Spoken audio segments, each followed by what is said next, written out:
Bills continue to make their season interesting. Monday night, Buffalo watching the Patriots just run the ball up and down that field at their crib, of course, along with keeping their seat atop the AFC East. Bills now have lost 3 of their past 5 games, not looking good. Starting to look like a show themselves from a season ago.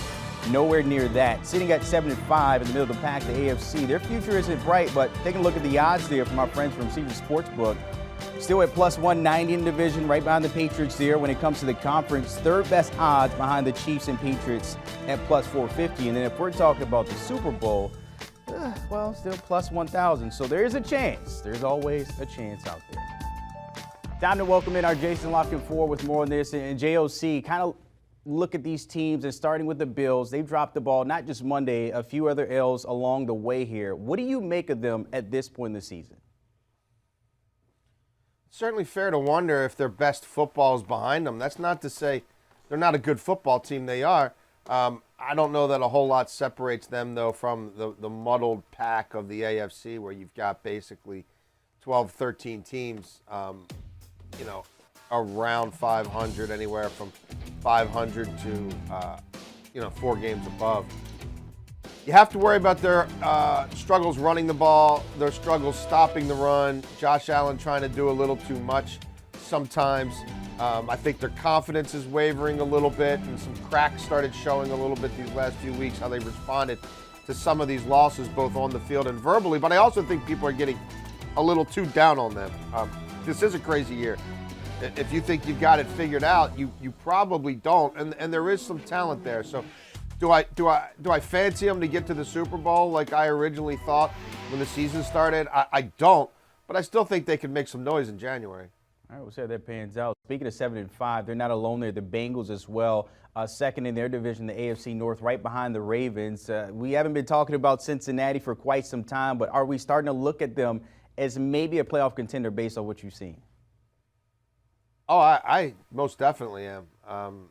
I've written about them several times this season. I think they have turned the corner. I think they are for real. That doesn't mean they won't stub their toe sometimes. And certainly that game they played with the Chargers is kind of a microcosm of the entire conference. It was 3 games in 1. Bad start by the Bengals. Then they started dominating. Then Joe Mixon fumbled the ball out of nowhere. Chargers scooped it and scored.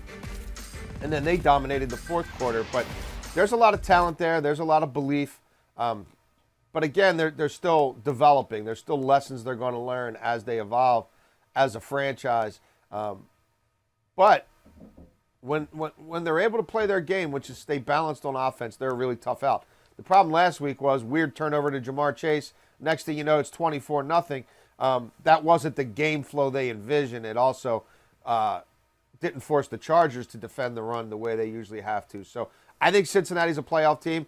I still think, personally, Cincinnati's going to win that division. All right, staying within that game we just saw Sunday, you mentioned the Chargers are there. They've been up and down, but Sunday shows there that they can still be a true contender. When you look at their body of work, what Justin Herbert has done, Brandon Staley in year 2 in this offense, where do we view them? Well, I think they unlocked a few things this weekend. They came out firing, getting multiple receivers downfield in a very aggressive vertical manner to play to Justin Herbert's strengths. It wasn't dink and dunk. It wasn't check down here, screen pass there. It was an intent to grab that game by the throat with big plays and force the Bengals to respond and react. And they did that. Now, because of COVID and injuries, they may not have their full receiving core here coming up this week.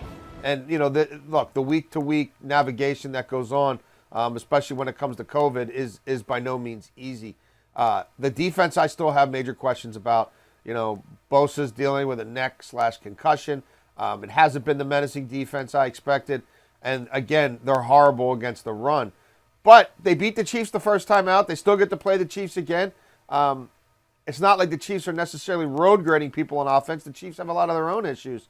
So I think this division could come down to the final few weeks.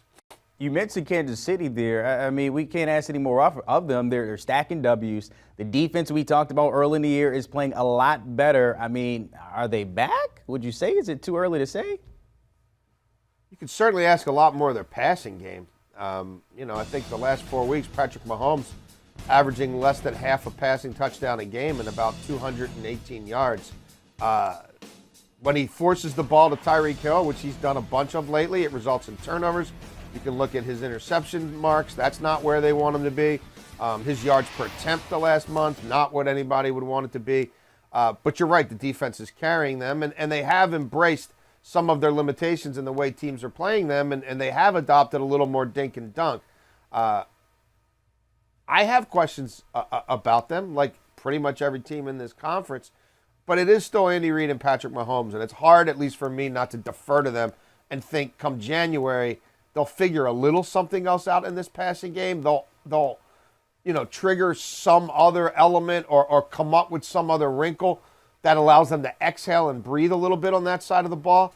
But the defensive line now is sorted out. Chris Jones back in the middle where he belongs has been just an absolute game wrecker. And I think you'll see the Chiefs playing deep into the playoffs again. It just remains to be seen whether they can get the passing game going anything close to the way we're used to it. Yeah, that all falls on Mahomes, as you mentioned there. But they have won 5 in a row, so we'll see how that gets into the month of December. We need to play your best ball there. Jason Lockenfor, as always, my friend, appreciate your time. Don't forget the conversation continues, the Pick 6 podcast. Will Brinson joined by Tyler Sullivan to kind of break down Week 14 and, of course, Thursday night, Vikings and Steelers. Are you going with Kirk Cousins, Tommy? Do you like Kirk Cousins? I'm okay with that. Okay. I'm okay. All right. I know Thomas likes him. I kind of like it, too. Download it, give the guys a follow. We'll see how much they like it. Do you want a sports network that delivers everything that matters about the game? The highlights, the picks, the instant analysis, no yelling, no fake debates, no politics. Hit the subscribe button and never miss a moment.